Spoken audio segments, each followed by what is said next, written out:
All right, so this is 3 lessons, introduction to Italian rapier. So basically I split the introduction to Italian rapier into 3 separate lessons, starting with stance and footwork, moving on to parries, and then the anatomy of a thrust. So this is video 1 for footwork.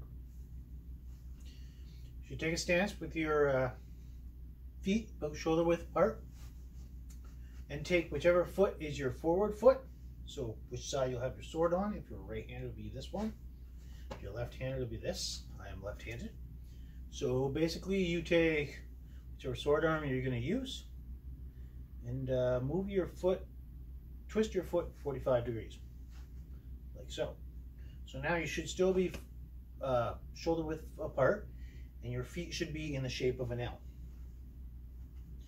You start with them together at the heel, still in the L, then take about a step forward. This should be your natural stance. Your weight should move forward and back beyond each leg. You could be over your back foot for more of a forward motion, and move as far as approximately the front of your foot. For me, this is the left foot. So this is the front here, back. You should be able to shift your weight back and forth and still keep your balance without actually losing anything, falling over or anything. So that's part of this, is the actual movement. So now you've got your stable stance, move back and forth. Take a step forward. So this being your dominant foot, your forward foot, take a step forward. Now your feet should be exactly the same distance as it was before. So you should still be approximately shoulder width when you come to the end of the movement forward. And then same thing back. Just take a single step forward, single step back.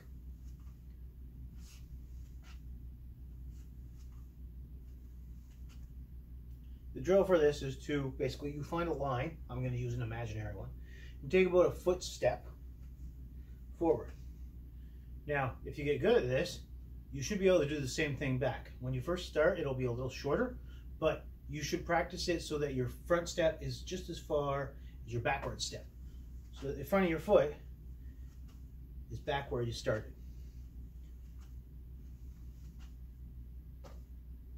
So this is moving forward and backward. We work in a 3-dimensional space, so there is also moving to the side. And it's exactly the same thing, except you start with for me, moving to my right because I'm left-handed, it's a step forward, and my feet are in the same position as they were before. If I want to step back, I begin with my back leg, or my left leg in this case, step back. And my feet should be approximately the same position as they were before. And so when you're moving this way, you want to move with whichever leg is forward. For me, it's my right, in that direction. Because if you do it like this, you're crossing your legs and you put yourself in a bad position. Or if I start with this, you put yourself in a bad position. You're no longer stable. You want to stay stable. So if you're shoulder width apart, L shape, you move forward with your front foot and come back. Even if I move forward, I'm still in a stable position. And if I'm moving backwards, I move this back, my left foot back first, and come back to the same position I was in before. Now, so now you've learned backward and forward, you can move in any direction you want and still be in a stable position. So this is the basis of all movement in fencing.